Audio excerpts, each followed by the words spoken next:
Let's take you right now, though, out to Minnesota. You can see different members. We'll soon see walking through that door will be DHS Secretary Kristi Noem speaking about ICE and immigration enforcement in the Twin Cities right now. So obviously plenty of paraphernalia in front of this podium. Let's listen into this as I believe the mic check was just about to begin. So different members of the media on hand for this as well. So obviously a lot of talk about National Guard deployment in Chicago, not very far off from the Twin Cities. Minnesota Governor Tim Walz in St. Paul concerned over some of that happening in his city, saying that it's similar in what President Trump has kind of looked into in terms of highlighting some of those blue cities in blue states like Chicago, like Los Angeles, and others. So just following this closely here on Live Now from Fox, we're waiting to see if Kristi Noem will walk through that door and step to the podium at this moment right now. So we're hearing also from different local leaders. Minneapolis Mayor Jacob Frey, along with other city leaders, recorded a message on the city's stance on immigration ahead of this press conference with Noem. The message talking about, as he stated, Frey did, that the city is committed to upholding its separation ordinance, which ensures that city employees, including police and firefighters, are not allowed to participate in civil immigration enforcement. Kristi Noem now walking into the room. Let's listen in. Today, I appreciate it. My name is Kristi Noem. I'm the United States Secretary of Homeland Security. And today we're here in Minneapolis and St. Paul visiting with folks and community members and our law enforcement officers about the worst of the worst. This office here has done incredible work to make sure that we are getting criminals, terrorists, foreign terrorist organizations, gang members off of our streets and protecting the members of this community. I have behind me 4 of the individuals that work here in the state and in this region to make sure that we're getting dangerous people away from the citizens in this community, in this state, and I want to introduce them for you. We have Sam Westbay is with HSI. He is the acting special agent that's in charge of this office, and he'll make a few opening remarks here in a little bit as well. We also have David Easterwood. David is with ERO. He is the acting field office director, and I'll ask him to give you a quick update on some of the work and operations that they've been doing as well. We have Tanya Price, who's HSI, an assistant special agent in charge that is stationed here and is doing good work for the citizens of Minnesota, and also Toria Rich. She's the ERO deputy field office director that has been here for several years now working to help protect community members.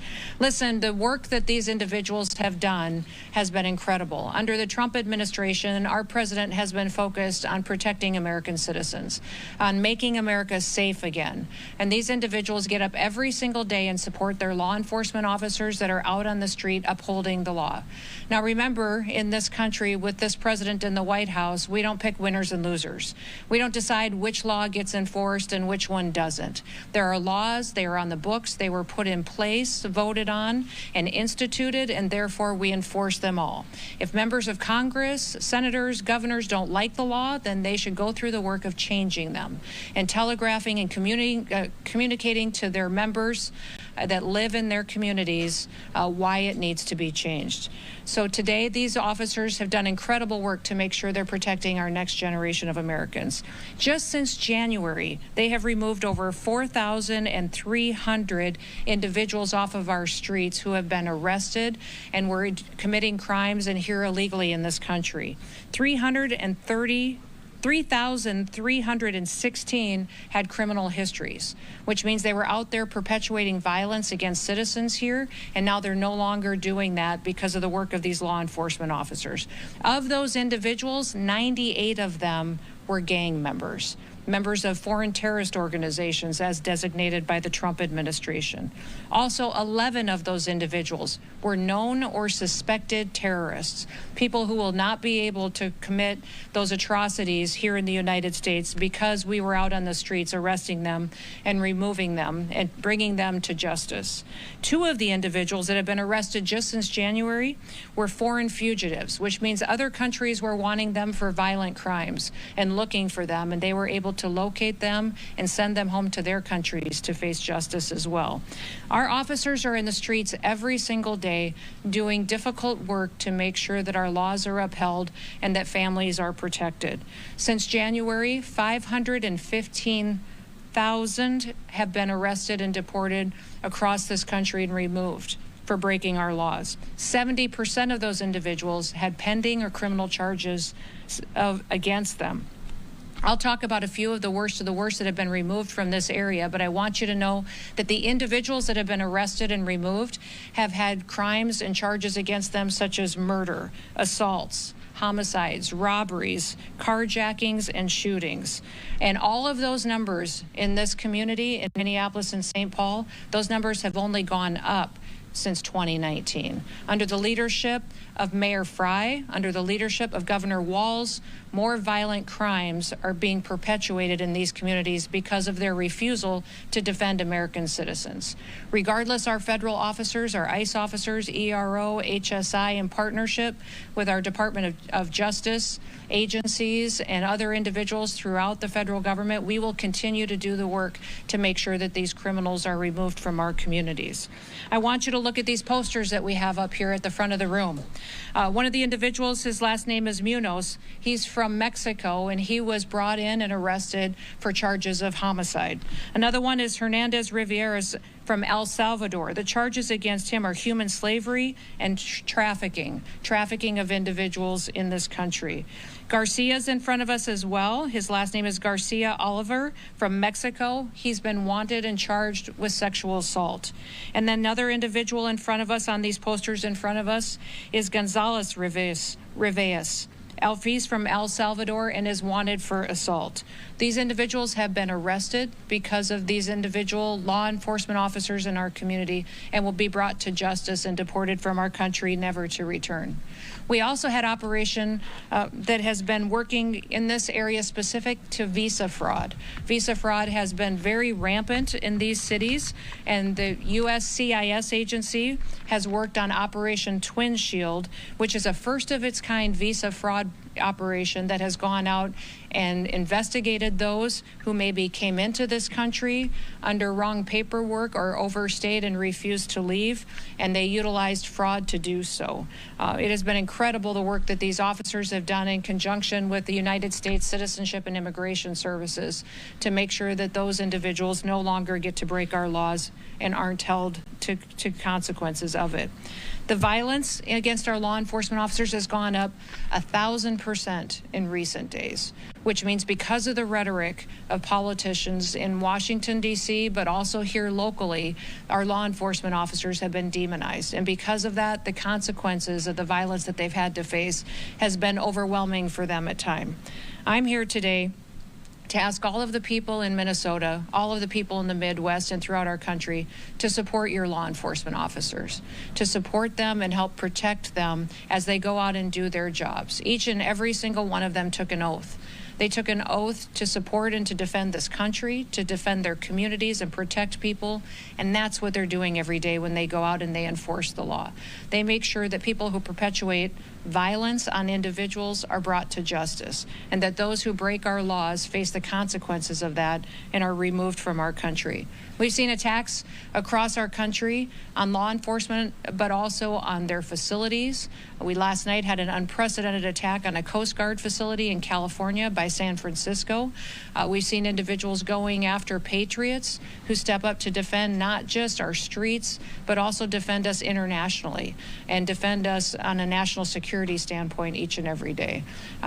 We need to change our ways in this country. We need to start telling the stories of the victims that will be protected, the people that will be protected, the families that will be able to let their kids walk to school safely now because that terrorist or that sexual predator is off the streets. We need to start talking about these families that need justice for the lost loved ones in their lives. And we need to make sure that we're talking and sitting at a table coming up with solutions on what we can do to make America safe again. Violent protests, violent attacks and riots and attacks on our law enforcement officers shouldn't be happening in this country. This country was founded on freedom and liberty and raising individuals who can be examples to others of the way that we should live. The Midwest and the Minnesota has always been proud of that, and I think that we can continue to set an example by new agreements that we can reach with law enforcement agencies, but also this city and this governor, by making sure that we're enforcing our laws and that we have partnerships together. In fact, we've been very encouraged by the fact that we have one of our local counties that has signed a 287G program to help us be able to make sure we're getting criminal, illegal aliens off of our streets and out of our communities and off of our roads so that we can protect individuals going forward. The people of this state deserve peace, and I'm hopeful that we'll continue to see that through the good work of these law enforcement officers in front of us. If you get the chance today, thank someone who defends our laws. Our laws matter, and if we don't like them, we change them, but in the meantime, we're going to continue to work to make America safe again. With that, I want to turn it over to Sam, who's going to talk a little bit about some of the work that this office in particular has done, and I'll let him do that, and then we'll go to David as well.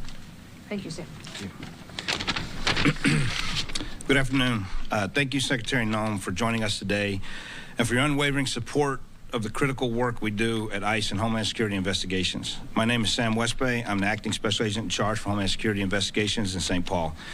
I have the privilege of leading a team of exceptional professionals who are dedicated to safeguarding our communities and dismantling the transnational criminal networks that threaten our national security. The threats we face today are more sophisticated and global than ever before. Criminal organizations operate across borders, exploiting vulnerabilities to traffic drugs, weapons, and humans, launder money, and engage in cybercrime. These crimes don't just harm individuals, they undermine the fabric of our society, our economy, and our national security. But HSI St. Paul is meeting these challenges head on. Across Minnesota, North Dakota, South Dakota, our agents and analysts are conducting complex investigations that are breaking apart these networks, rescuing victims, and holding perpetrators accountable. We have united with our federal partners and other law enforcement agencies to create the Homeland Security Task Force St. Paul to combat the cartels, foreign terrorist organizations, and take harmful narcotics and weapons off the streets in Minnesota and the Dakotas, like you see in front of you. The work we do is not easy. It requires long hours, meticulous attention to detail, and a willingness to confront dangerous and often unpredictable situations. But the men and women of HSI St. Paul rise to the occasion every day, driven by a deep sense of duty to the Constitution and federal laws and an unwavering commitment to the mission. As Secretary Noem has highlighted, the safety and security of the American people is our top priority. HSI St. Paul is proud to play a leading role in advancing that mission, and we will continue to do so with the same determination and resolve that has defined our work thus far. Thank you.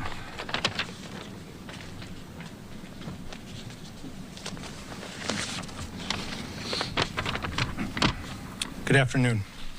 Thank you, Secretary Noem, for your leadership and for taking the time to join us here today. Your presence underscores the importance of the work we do every day in service to the mission of the Department of Homeland Security and the American people.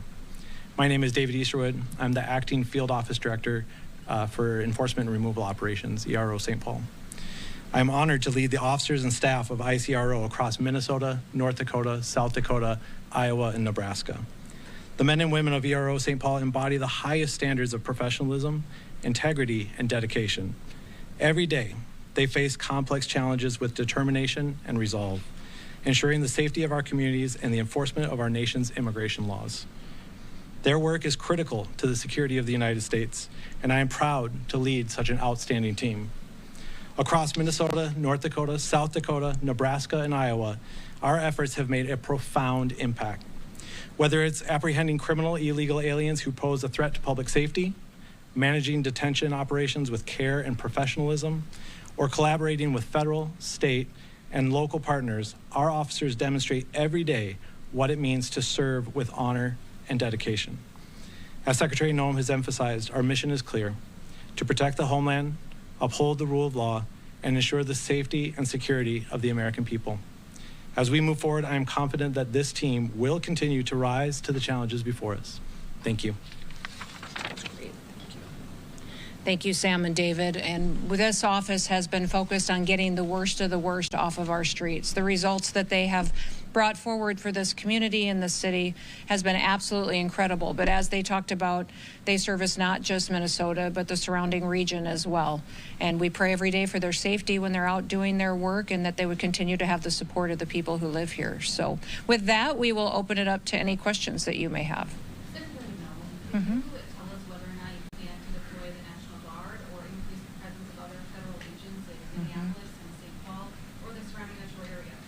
You know, it's up to the president on if he believes that National Guard should be deployed to any situation in any city across our country. But we do have an increase of federal officers that will be coming. As you know, we had a big bill passed through Congress that allocated to us 10,000 new ICE officers across the country. We have received over 175,000 applicants for those jobs.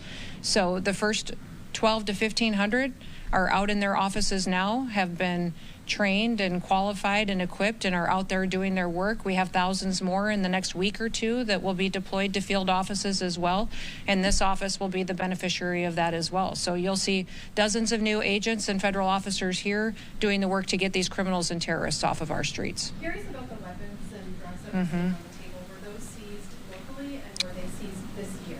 They were. I will let Sam talk about the specifics on each of these, but yes, these are all drugs and weapons that were seized from the operations that these law enforcement officers conducted here in this area. So I'll let you talk a little bit about specifics if you'd like to. Yes, I don't have a lot of specifics on them because obviously some of these cases are still ongoing in the courts. But the dope and the methamphetamines, the fentanyl, and the weapons seen here have been taken off the streets in Minneapolis and St. Paul between us and our federal partners, DEA, ATF, FBI, and everyone else that we work with. But they have been taken off the streets at some point in time throughout the year here. So this is not something uncommon to this area to see this. Madam Secretary, earlier this week, or yesterday, Mayor Lurie of San Francisco said that he talked to you after President Trump said that he wouldn't be doing a federal deployment in San Francisco. What did you tell the mayor during that call? Is there still a chance that San Francisco could end up with federal immigration or crime enforcement searches? I did talk with the mayor of San Francisco, and we talked about all of his efforts to bring some safety and security to the streets of San Francisco, and that he had had a conversation with the president who said we would cooperate and help as much as we could, but that if he didn't get it under control, that we would move in, that we would bring in more support, potentially National Guard, Department of War individuals that would be able to help make sure that those people get the safety that they deserve as well. I'll tell you what, last night was not a good example of what the mayor is accomplishing and what the people in that area are accomplishing. To see this violent individual use a truck to try to break into our Coast Guard base and to ram those individuals and threaten the lives of the individuals who serve in our Coast Guard was horrific. And we won't stand for that anymore. I talked to the president about it just a couple of hours after it happened early this morning, and the president said that was their one chance, that if they don't figure out how to protect our law enforcement officers and protect our Coast Guard members, that we would be forced to come in and protect those individuals. Listen, our Coast Guard as well has been out there doing a lot of this drug interdiction that you see across the country and across the world. They don't just have a search and rescue mission. They have a mission to go out there and do a lot of interdictions out in our maritime seas and are picking up tons of cocaine and fentanyl and meth that's being shipped in. Because our border is closed, these cartels and terrorist organizations are moving it through different methods. And so our Coast Guard has been absolute rock stars in being partners with ICE and ERO and HSI to make sure that we're not just bringing people to justice, but that we're also getting these deadly drugs off of our streets. We have saved millions of lives by doing operations like this and getting this drugs out of a system and keeping them away from our children. Right here? Yeah, are you able to elaborate further, more specifically, when we should be seeing those dozens of new agents, and will they be targeting a specific demographic here in Minneapolis? Our new agents that will come to this region will continue to do the work that this office has done. They'll continue to go out and to not just go after the worst of the worst, but make sure that those individuals that are in this country illegally are brought to justice and deported. You know, one thing I would remind everybody is that we've telegraphed this from the very beginning of the administration, is that if you're here illegally, go home. We will give you $1,000 cash. We will buy you a plane ticket, and you will get the chance to come back to America the right way. If you wait until we detain you and have to deport you, it may take you months to get there, to get through the due process of it, and then you will never get the chance to come back to America and to be one of our citizens and enjoy what is so special about this country. So again, everyone should go download the CBP One app and be able to facilitate your flight and your payment, and we would like to get you back home to your country so that if you want to come back, you can do it the right way.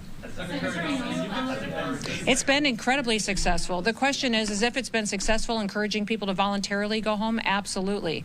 We have over 1.6 million people that have voluntarily deported on their own, decided, you know what, I'm not going to wait until they come and find me and arrest me. I'm going to go home now and get the chance to come back. And many of these countries that they are coming from have set up different programs and training opportunities for them.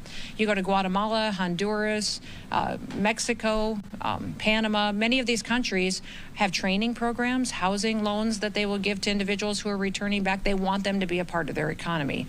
Their situation has changed as well because America has enforced our borders and we've worked with them so much. They're doing better and their businesses are growing. So we would encourage people to continue to do that. Overwhelmingly, people understand now that it's different in the United States. Now we follow the law. Now we enforce the law, and now people are safe again. We'll go down here. Instances where ICE agents have not been verbally identifying themselves here in Minnesota, is that something that's being handled internally? Our agents always follow exactly what the law is and what the regulation and the protocol is for every single operation that they're out on. So they are always identifying themselves and making sure that people know who they are and why they're there.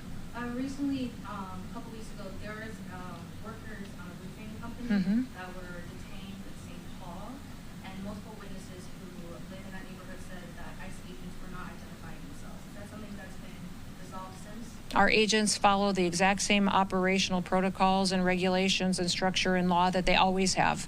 Nothing has changed for how they operate, going out there and making sure they're detaining people that are here illegally, that have committed criminal activities, and that need to be removed from our country. Secretary Noem, can yes. you and Mr. Westbay provide some clarification on the two men on the posters behind you? Did they live in this area? When were they arrested? Any more details you can provide on them? Do you want to talk? I'd actually have to David on this one. Yep. I believe those are your... I've got some details too. Let me. Aldrin Guarnero Munez was a Mexican who has been convicted of assault and homicide in 2004. He was arrested for first-degree assault, third-degree assault, and malicious punishment of a child. In 2005, convicted of second-degree murder and sentenced to 32 years in prison. In 2015, arrested for 2 counts of third-degree assault. In 2016, again, convicted of third-degree assault and sentenced to 21 months in prison. And yes, the individual was arrested under this administration since President Trump has come in. The next one, Jose Hernandez Rivas, an El Salvadorian illegal alien convicted of human slavery and trafficking. In 2023, he was convicted of 1 count of labor or sex trafficking, which is a felony, and he was sentenced to 10 to 12 years of prison, again arrested with this administration. Now, I'll remind you that our detainers that we have on individuals here are not being honored by the state. So when an individual, we lodge a detainer against someone that's going to be released back out onto the streets, this state is not honoring those detainers, correct? Which means those dangerous criminals are released and we have to go out and find them. We wish the state would change their position on that. Francisco Garcia Olivier, an illegal alien from Mexico, was convicted of sexual assault. In 2021, convicted of attempted sexual assault in the first degree and sexual assault on a child of the third degree, and sentenced to 12 to 14 years in prison. And the last one is David Gonzalez Rivas, illegal alien from El Salvador, pending charges for assault, additional pending charges including drug possession, weapons possession, and also that includes a felony charge of carrying a concealed weapon. So, Thank you. yes. Madam Secretary. One last question. Who wants to be the last one? Yes, sir. During the October 18th raid in Wilder, Idaho, multiple parents say that their children, as young as 10, were zip-tied for up to 4 hours. Other parents say they were frustrated and unable to care for their kids. Most of them were U.S. citizens who were released. Does ICE have any policies on the treatment of minors during raids? If so, do you make sure that your partner agencies are aware of the rules ahead of time? Absolutely. Those children, absolutely, that never happened. That's a fake story. That is not true. Children have never been zip-tied, and that will not happen in the future. Secretary Noem, can you tell us whether you plan to increase immigration capacity in terms of detainment here in Minnesota, including possibly entering a contract to use the Frey correctional facility? I can't speak specific to a contract, but we are looking for more opportunities for detention partnerships here in the state of Minnesota. So we're looking a lot to state agreements, but also where the state isn't cooperative, such as Governor Walz has not been. I would say we're looking for sheriffs, local communities, smaller towns that may have the ability to help provide and partner with us, because they know so many of these individuals that are dangerous in their communities, and they can work with us to make sure that we're meeting not just their law enforcement needs, but also we're getting those people out of their area as soon as possible. Yep.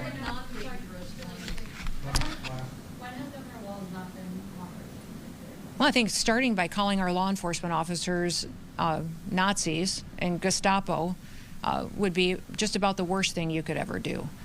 When you have someone who has taken an oath to give their life to defend communities and to defend this country and our Constitution, that's a horrible thing to say. And I haven't heard him apologize for it yet either. But if he would sign agreements with us to have our backs out on operations, that he would help with the safety and the security of our federal officers when they're out there protecting people and making sure that we're focused on getting the worst of the worst off our streets as soon as possible, that would be absolutely wonderful. That would be a sea change that would be fundamental, because I don't know how he sleeps at night. I don't know how he goes to bed knowing that he's letting these people walk these streets and there can be more victims the next day. I hope that the next family who loses their child to the drugs that are on this table or illegal weapons that are on the streets doesn't have to put up with a governor like that. Thank you so much. Thank you, everybody. Are behind you, have they been deported?